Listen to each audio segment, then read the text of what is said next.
Fala Tricolor, não adianta, o dia pós-vitória do Grêmio é sempre diferente. Nessa quarta-feira aí o gremista que não tá sorrindo na expectativa de grandes jogos pela frente é porque tá torcendo errado.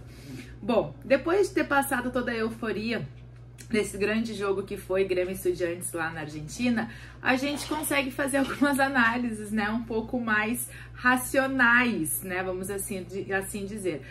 Tudo que foi falado ontem, depois da coletiva do Renato, as explicações que ele deu, também nos leva a acreditar que o Grêmio pode começar a passar por um bom momento a partir de agora. Eu costumo dizer que às vezes sempre são dois pesos e duas medidas quando se dá peso para derrotas e vitórias do Grêmio, né? Porque o Grêmio veio aí de duas derrotas muito doloridas, que foi contra o Vasco da Gama e também o Huachipato em casa. É claro, teve também a derrota lá na Bolívia, mas ali no meio a gente teve a conquista do hepta do Campeonato Gaúcho. Mas o Grêmio ali veio numa sequência onde o pessoal já estava fazendo terra arrasada, né, e falando que o Grêmio tinha que só garantir os 45 pontos e que a Libertadores, né, já não era mais aí uma realidade.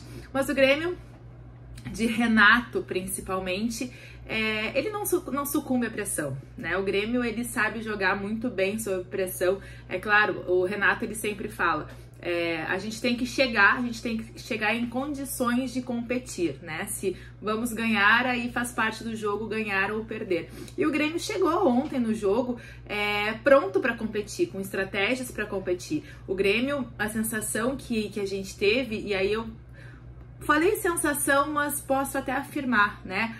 A certeza que a gente tinha olhando o time postado taticamente e como ele se comportou, a gente consegue perceber que o Renato estudou muito o time argentino. E não só estudou, como também fez com que os jogadores entendessem qual era a função de cada um deles ali naquele jogo, naqueles 90 minutos, porque o Grêmio, ele não admitia sair ontem com um resultado que não fosse a vitória e os 3 pontos. Bom, o Imortal, né, mostrou mais uma vez por que tem esse nome. Sempre quando a gente ousa duvidar do Grêmio, o Grêmio vai lá e mostra por que não só é copeiro, mas por que tem tanta tradição. E aí um dado muito interessante que eu queria trazer para vocês é que o Grêmio é o clube brasileiro que mais ganhou na Argentina na Libertadores. Olha que interessante, né? Não teve nenhum outro clube que ganhou tanto em solos argentinos na Libertadores como o Tricolor. E aí ontem veio uma questão inédita. Além desse número de vitórias ser um pouco maior do que dos outros clubes, o Grêmio também tem uma outra tradição. O Grêmio só não tinha ganhado em solo argentino na fase de grupos. Já tinha ganhado em oitavas de final, em quartas de final, em semifinal e em final, que a gente lembra inclusive de 2017. E o Grêmio ontem teve então a sua vitória, né, na fase de grupos em solo argentino. É muito bom ser do Grêmio, ter esses números, né? A gente vê que a gente tá aí no topo dos melhores clubes da América, não por acaso, né? Não por um momento técnico, uma fase boa que tenha passado. Não, a gente tem uma construção de muitos anos, desde a primeira conquista da Libertadores de 83, que a gente tem fazendo aí, que a gente tá fazendo história na Libertadores. E esse ano de 2024, pelo jeito, não está sendo diferente. Bom, falar de Libertadores é bom, a gente gosta, a gente tá empolgado. Quem é o gremista que já não disse que ontem foi jogo de campeão? Né? Exageros à parte, tá tudo liberado, porque torcida é paixão e a gente tem que se empolgar mesmo, porque não é na hora da derrota que a gente vai se empolgar.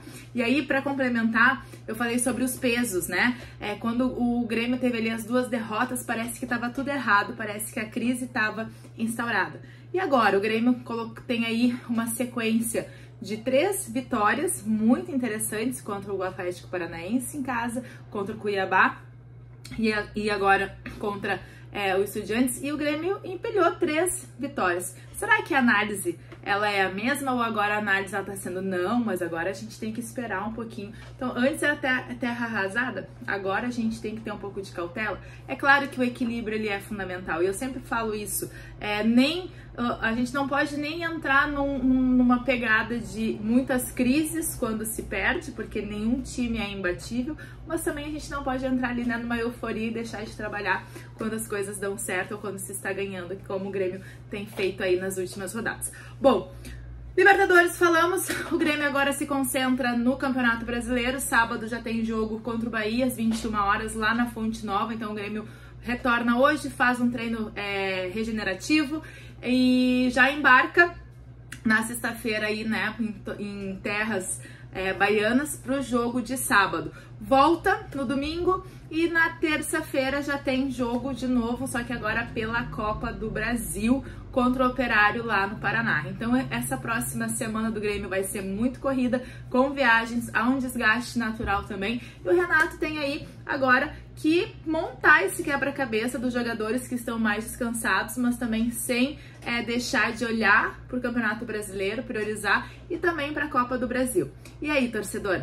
O Grêmio vai priorizar o que agora? Como é que a gente será que vai na Copa do Brasil depois do jogo do Brasileiro? A gente, de novo, né, tá aí na expectativa do que teremos em campo nos próximos jogos. Eu quero te convidar para curtir esse vídeo, quero te convidar para ativar o sininho para receber as notificações e também compartilhar, né, todo o material, conteúdo, o vídeo que o canal Íntia está produzindo aqui com vocês com muito amor e muita dedicação.